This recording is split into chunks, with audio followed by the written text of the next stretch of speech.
भूजल बचाओ आंदोलन, इसकी क्या ज़रूरत थी और क्यों शुरू किया गया, उस संदर्भ में 2 शब्द पहले मैं यहीं से शुरू करूँगा।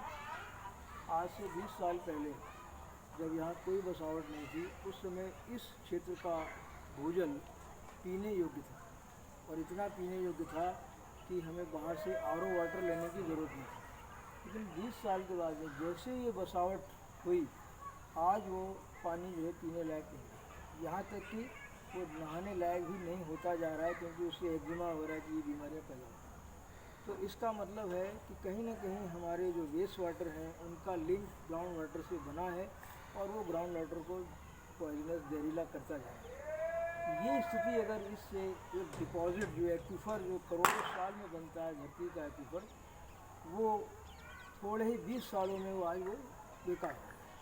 इसी पानी से बिस्लरी बन रही है, इसी पानी से और दूसरे कोल्ड ड्रिंक्स बन रहे हैं, सब कुछ बन रहा है। लेकिन वो जो ग्राउंड वाटर जो हमारा अधिकार था, संवैधानिक अधिकार था, आर्टिकल 3D के जरिए वो हमारा छिन गया। अब सवाल ये उठता है उसके लिए जिम्मेदार कौन है? हम जिम्मेदार हैं, सरकार जिम्मेदार है, या और लोग हैं जो दूसरे जिम्मेदार हैं? तो यहाँ इस पर मंथन करने के लिए हम यहाँ एकत्रित हुए हैं और ये नतीजा निकल करके आता है कि सिर्फ हम ही जिम्मेदार नहीं हैं, सरकार भी जिम्मेदार है, समाज भी जिम्मेदार है और सारा जो हमारा विकास तथाकथित विकास जो है विनाश के नाम पे जो काम कर रहा है वो सब जिम्मेदार है। अब प्रश्न ये उठता है कि जब सांस लेने के लिए हमारे पास ऑक्सीजन नहीं होगी, पीने के लिए पानी नहीं होगा, खाने के लिए जहरीला भोजन होगा, तो हम किस तरीके की क्वालिटी जो है मेंटेन करेंगे जीवन की, और आगे आने वाली जनरेशन तो किस तरीके से अपना जीवन यापन करेगी? एक मौलिक सवाल था। उसके मद्देनज़र ये विश्राम घाट से शुरू किया गया था। आज इसके 9 साल पूरे हो रहे हैं, यानी अगले साल इसके 10 साल हो जाएंगे। कारण सिर्फ ये था कि सिर्फ न केवल इस क्षेत्र में बल्कि और दूसरे क्षेत्रों में भी अध्ययन किया गया। तो राधा जो विहार है वहाँ पता चला कि जो लेटरिन के पाइप हैं वो ग्राउंड वाटर में डाल दिए गए, और दूसरी जगह जब उन्होंने अपना समर चलाया या हैंडपम्प चलाया तो वहाँ से लेटरिन निकलनी शुरू हुई।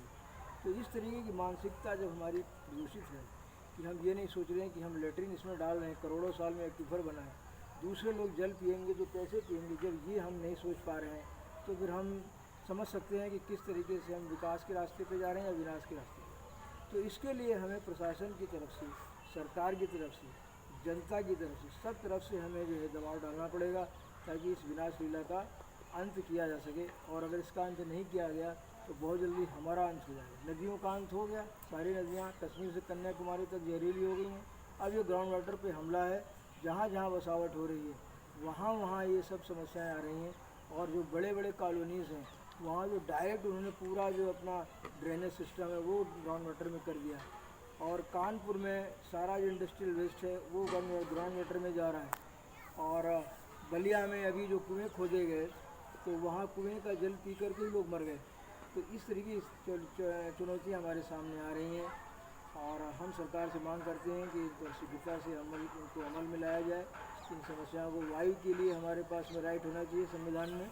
अभी हम राइट टू रिलीजन की बात कर रहे हैं, राइट टू स्पीच की बात कर रहे हैं, और राइट टू एयर की बात करनी पड़ेगी, राइट टू वाटर की बात करनी पड़ेगी, राइट टू मील की बात करनी पड़ेगी।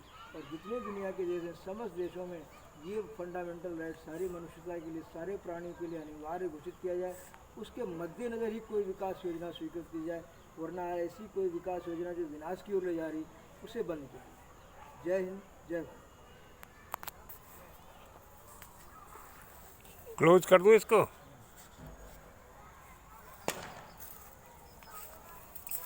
उसी पर क्लिक कर दीजिए, हो जाएगा।